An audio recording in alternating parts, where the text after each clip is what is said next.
గౌరవనీయులు జగన్మోహన్ రెడ్డి గారికి సంబంధించి కూడా వాళ్ళు మాట్లాడినటువంటి మాటలు అసలు మొదటి నుంచి కూడా చెప్తా ఉన్నాం. లడ్డూ ప్రసాదం చర్చ అంటే ఈ ప్రభుత్వానికి భయపడతా ఉంది. ఈ ప్రభుత్వం సమాధానం చెప్పగలిగినటువంటి పరిస్థితుల్లో తయారుగా ఎప్పుడు కూడా లేదు. మనం శాసనసభలో చూసాం. వాళ్ళ మంత్రులు మాట్లాడినా, శాసన సభ్యులు మాట్లాడినా, సాక్షాత్తు ముఖ్యమంత్రి మాట్లాడినా కూడా ఆయన కూడా దిగజారి మాట్లాడినటువంటి మాటలు కూడా మనం చూసాం. ముఖ్యమంత్రి గారు ఏదంటారు, ఆవు చేలో మెలిస్తే దూడ గట్టును వేస్తుందని, దానికంటే భిన్నంగా మరింతగా మరో 4 అడుగులు ముందుకేసి ఇవాళ వారి మంత్రులు మాట్లాడుతున్నటువంటి మాటలు అసలు ఏ దశగా ఈ రాష్ట్రాన్ని మీరు ముందుకు తీసుకెళ్లాలని భావిస్తా ఉన్నారు? ఎవరి ప్రయోజనాలను మీరు కాపాడాలని ప్రయత్నం చేస్తున్నారు? ఆ రోజు చెప్పాం, ఈ రోజు చెప్పాం. తిరుమల తిరుపతి లడ్డుకు సంబంధించినటువంటి అంశం కల్తీ అనే ఆరోపణలు మీరు చేసినప్పుడు దీనిలో రాజకీయపరమైనటువంటి ఆలోచనలు చేస్తా ఉన్నారు. రాజకీయంగా వైఎస్ఆర్ కాంగ్రెస్ పార్టీ మీద, జగన్మోహన్ రెడ్డి గారి పైన, వైఎస్ఆర్ కాంగ్రెస్ పార్టీకి సంబంధించినటువంటి నాయకుల పైన బురద జల్లే కార్యక్రమానికి మీరు శ్రీకారం చుట్టారు. కొద్దిగా నిశ్చితంగా గమనిస్తే రాజకీయపరమైనటువంటి అంశాలతో పాటుగా మరోపక్క ఆర్థికపరమైనటువంటి అంశాలు, హిందాపూర్ దగ్గరకు వచ్చాగింది లడ్డు కల్తీ వ్యవహారం.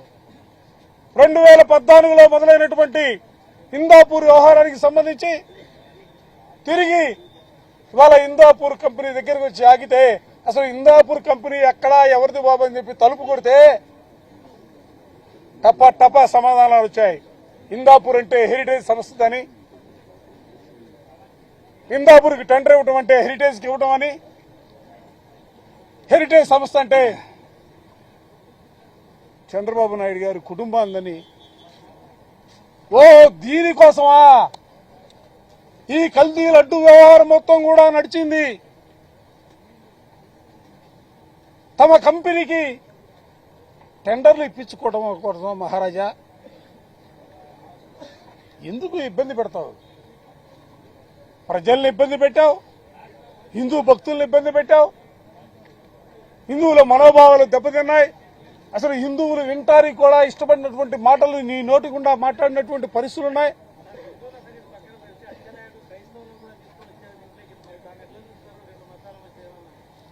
దౌర్భాగ్యం. ఇప్పుడు వాళ్ళు ఒక్కొక్క స్టెప్ దాటిపోతా ఉన్నారు, ముందుకు వస్తున్నారు. కుల మతాల మధ్య చిచ్చు పెడతా ఉన్నారు. వాళ్ళు కేవలం వాళ్ళకి తిరుపతి లడ్డుకు సంబంధించినటువంటి అంశాలకి వాళ్ళకి పూర్తి అవగాహన ఉంది.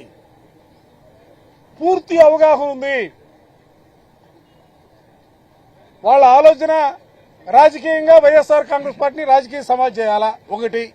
2 ఆర్థికంగా కోట్ల రూపాయల్ని తమ కంపెనీకి దోచిపెట్టుకునే వైనానికి సిద్ధపడాలా. అందుకనే చంద్రశేఖర్ రెడ్డి మాట్లాడినా ఎవిడెన్స్ మొత్తం డాక్యుమెంట్స్ అన్ని కూడా తీసుకొచ్చారు. మాధవ్ మాట్లాడినా డాక్యుమెంట్స్ అన్ని కూడా సభలోనే తీసుకొచ్చారు. చైర్మన్కి ఇవ్వడానికి కూడా ప్రయత్నం చేయడం జరిగింది. ఇటువంటి ప్రయత్నాల్లోనే ప్రభుత్వం దగ్గర సమాధానం లేదు. ఆ సమాధానం చెప్పలేనటువంటి పరిస్థితుల్లో అసలు చైర్మన్ గారికి ఏ మతం అయితే ఆయనకి ఏందబ్బా నాకు అర్థం కాదా? ఇవాళ చైర్మన్ గారు కొత్తగా రాజకీయాల్లోకి వచ్చాడా? ఆయన కొత్తగా చైర్మన్ గా ఇవాళ పదవి స్వీకారం చేశాడా? ఎంత దారుణం అంటే, నువ్వు పలానా క్రిస్టియన్ కాదా అని ప్రశ్నిస్తా ఉంటే అసలు ఎటుపోతావు సమాజం? అదే నాకు అర్థం కావట్లా.